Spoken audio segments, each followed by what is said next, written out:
out of control. Look at the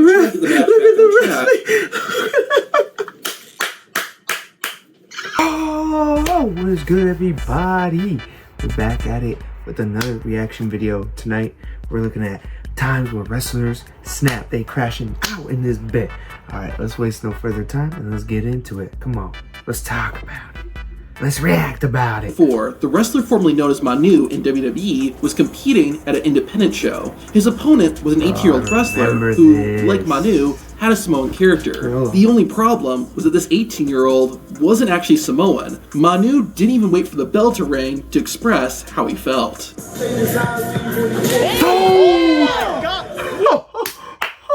He said, "Ow, dang it." He slapped the piss out of him, bro. I ain't gonna lie. You gotta, it's gonna get bad. It's gonna get bad, man. It's gonna be bad, bro. Just it's gonna be bad, my nigga. No, bro. Finish. Oh my God. Ooh. Damn, he's giving him the beats. What the f? Didn't even ring the bell. No facts. Big ass motherfucker. Feel like bubble bath. Oh my God. Keep him away He thought he was Unai Eddie Orton. Oh my God. Wait, what? Oh my God. Yeet. Jesus indeed.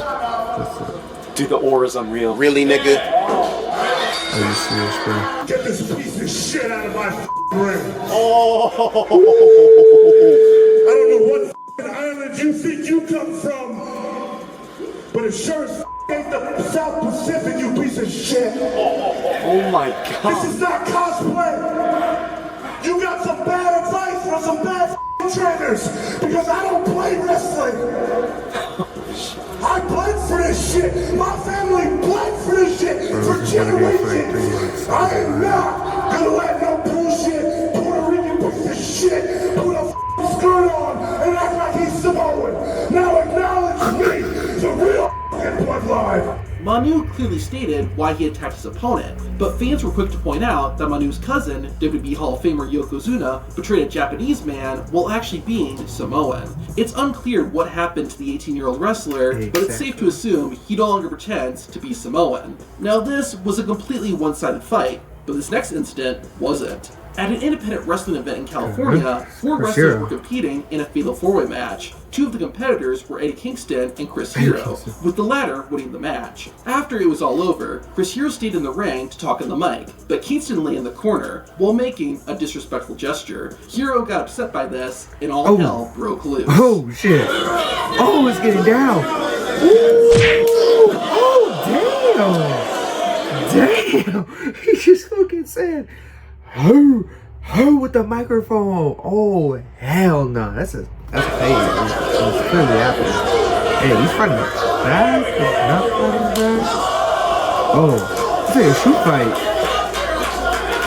Oh. Oh damn! Backward headbutt. Nah, dude. It was bad. It got bad. It's gonna get bad. Eddie Kingston never explained why he made the gesture, but he and Chris Hero personally resented each other. Neither man has flat out said why, but it's believed that both wrestlers had strong personalities and would clash. Also, allegedly, Eddie Kingston also felt that Chris Hero played a role in one of his close friends leaving wrestling. This would explain why Kingston was so quick to start a fight with Hero. But incidents like this don't just happen at small independent events. In August 2021, Nia Jax and Charlotte Flair had what should have been an uneventful match. Early in the contest, there were several moments where things got a bit stiff, but nothing out of the ordinary. However, things began to get a bit odd when Charlotte went to grab Nia, and Jax instead got to her feet. Charlotte then slapped Nia in the face, which caused Jax to snap. The two began legitimately slapping each other, and the match was out of control. Look at the ref! Look at the ref!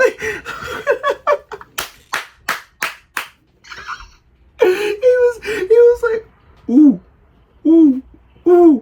Slapping each other, and the match completely spun out of control. The two tried to get the match.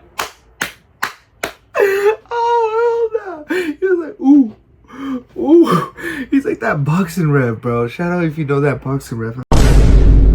I'm talking match about. back on track, but they were clearly The two took a few more physical shots at each other before stumbling their way I think to the they're finish. friends now. After it was We're done, once Nia gave her friends. side of what happened. You know, it was the miscommunication. Things got heated, like legit got heated in that match. And I did warn her a few times to stop, like to chill out. It's gonna get bad. Imagine being able to build an app. And she didn't.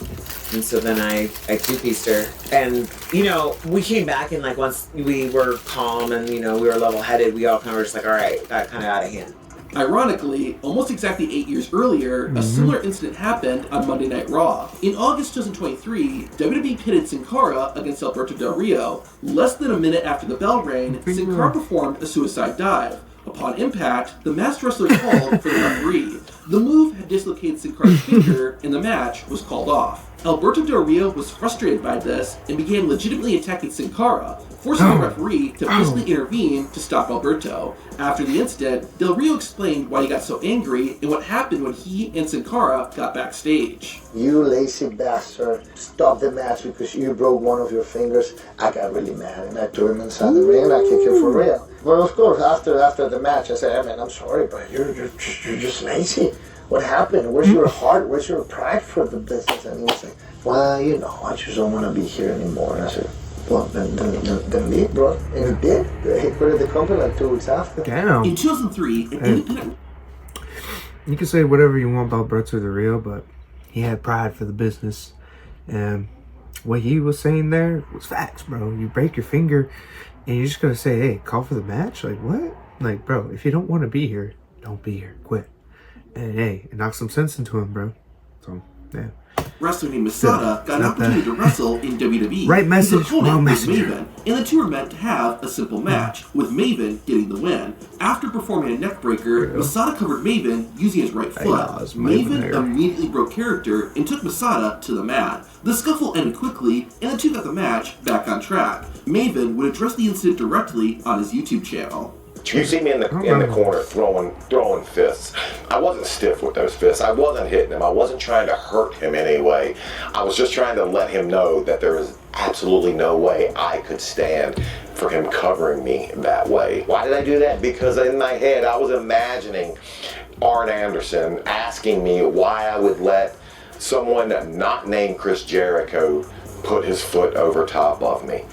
In our business, that's a very derogatory way to cover somebody. Typically, it's the rookie wrestlers who get humbled by the veterans, but that's not what happened in this next incident. Nice to meet you, Big Belly. Oh my gosh. Steiner was competing in a tag team match in Florida. One of Steiner's opponents was a man named Vordell Walker. Once Walker got tagged in, Steiner instantly began taking liberties with the young wrestler. However, what Rick Steiner didn't realize was that Walker was a legit MMA fighter. Once Vordell had enough, It's gonna get he bad. went back and started grappling with the wrestling veteran. Walker eventually managed to take Steiner to the mat and put him in a hole. After a bit, both men got back to their feet, with Steiner looking exhausted. Yes. Dude, put that thing away. They're like children here. Walker tagged out, that beer but belly, that big wasn't belly. the end of it. Oh. Oh. This post match? Oh no, this is still doing that. I don't know. In 2010, Unprofessional. WWE Hall of Famer Hacksaw Jim Duggan was scheduled to have a match against Matt Bourne, better known as Doink the Clown. While Duggan saw it as just a regular match, Bourne saw it as his opportunity for revenge. Before their match, the two were talking about what they would do. Shit, this Matt is like Bourne 50 years wanted to use a steel chair make it, and have man. more of a This feels like hardcore 50 years in the match, while making. Jim Some Duggan beef, wanted to some keep it simple. squash This beef. angered Bourne, possibly because he wanted to inflict real damage on Jim Duggan. Bourne ultimately agreed to do it Looks like Duggan's way, freaking, so once they got Heath into the Ledger ring, Joker. Bourne went off script and hit Duggan below the belt for real. Oh. This prompted Duggan to hit Matt Oh. Bourne with some real punches, and the two completely broke character.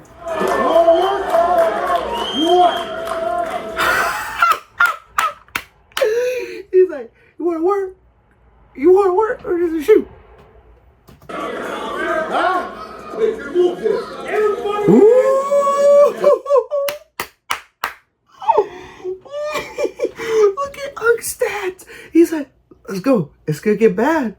It's gonna get real bad for you, bucko. Rather than Oh, continue it's the so match, funny when Matt Hugs pulled up the fight, ring and bro. grabbed a They chair. understand, Jim so Duggan they grabbed his use that 2x4, and the two just stared at each other. The referee counted both men out, ending the match, and Matt Bourne then left the building immediately. Oh, now, the reason this happened is an incident that occurred 25 years earlier, as Telling Jim you, Duggan some explains. Years This in was the back in making. Mid-South. We were the Rat Pack. I was a young guy. It was me, DiBiase, and Bourne were the Rat Pack. We're a heel group. And I went over to Japan.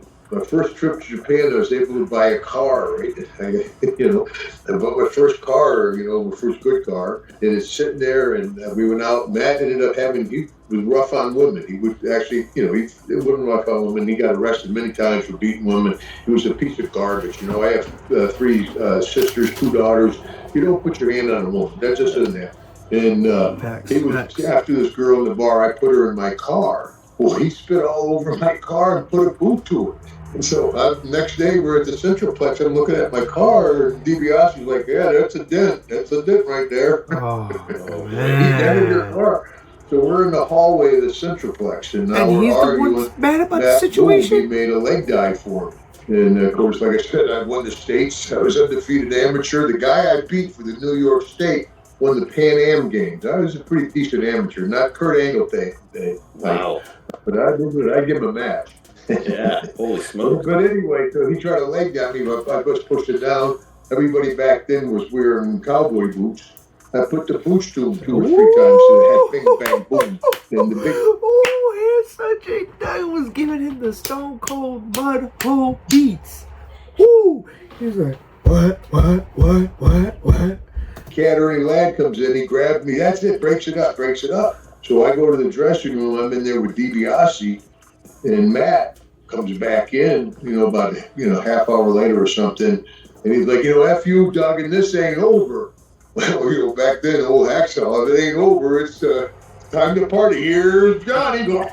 It's gonna get bad, And I bro. worked him over pretty good that time. And then that was 25 years before he tried to take his revenge on me when I wasn't expecting it. That's crazy. Antonio Inoki is one of the most influential You got your wrestlers ass of beat, all time. and He you wanted founded to New make a Japan whole Pro show Wrestling in and front of developed the a strong freaking, style of like, wrestling. gym class. While he may have been a pro wrestler, Inoki could actually fight and beat you up if he wanted to. In 1977, Inoki was scheduled to have a match against a wrestler who shared the same name, the Great Antonio. However, it wasn't the name that upset Inoki. The Great Antonio was a strongman before he became a wrestler, and he had accomplished some very impressive feats. Because of this, the Great Antonio never usually sold any of his opponent's offense. This carried over into Inoki and the Great Antonio's match in December 1977. The match started with Inoki hitting the Great Antonio with moves that did no damage to the big guy. Oh, However, no. rather than take it seriously, the Great Antonio turned the match into a comedy routine,